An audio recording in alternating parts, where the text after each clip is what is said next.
Hey everyone, Joe Menza here, and we're going to do something a little different.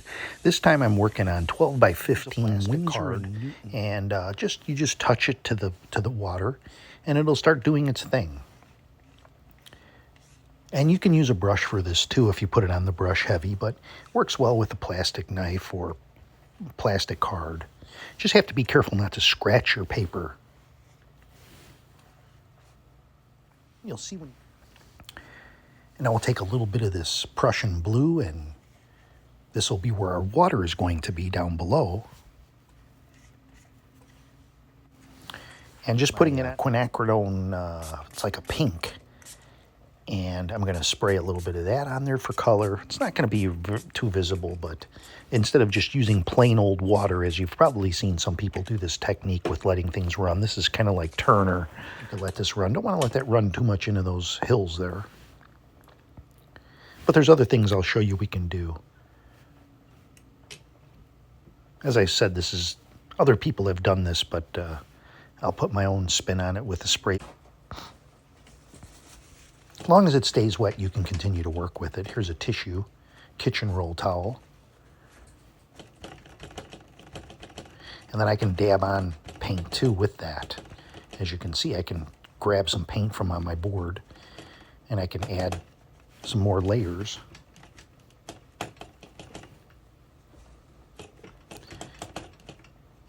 And I can blend that. I can sop up excess paint, blend it. Hot press is very smooth side of the towel. Again, letting some things run, letting some things happen. Now I can spray this area and let that run the other direction.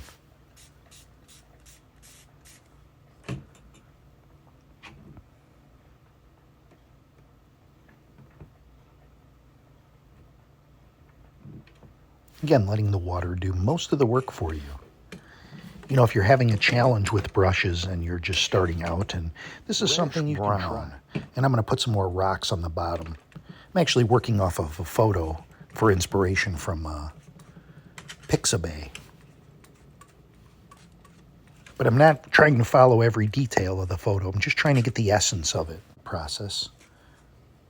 And also maybe taking some tissues and some other things to kind of dab out a few things. Now, if you overspray, you spray way too much on there, your colors will get really, really light. So these are going to look like rocks off to the right corner here. Now, I noticed that some areas here paint's pretty thick, so I'm just going to take my smaller Hake brush and just kind of blend that a little bit while it's still wet.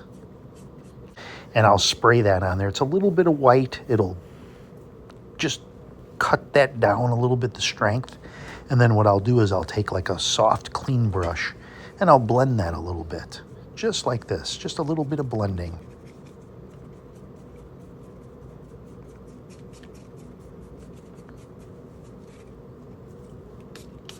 Again, with a little bit more of that white spray.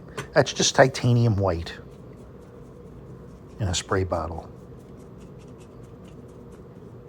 And so you can blend. And then I'm going to take a tissue and I'm going to blot out a few little clouds here while that's wet. Now, because it's such a staining color, you're not going to go to white. If you were using ultramarine blue, you'd probably lift off more of that. Now, see, I can slide out. If I used a clean side of the tissue, I can wipe underneath those hills too. And I can wipe the rest of the paper. Use a soft tissue. Look, you can remove little areas and create little areas of light and almost paint in reverse. Have you ever seen an oil painting where they paint on like white board? They'll put paint on and then they'll remove paint. The artist will remove paint and create areas of light by painting sort of in reverse. If we're using, you can do it. Creating little dark areas. Indigo has a couple of different blues in it and black, believe it or not.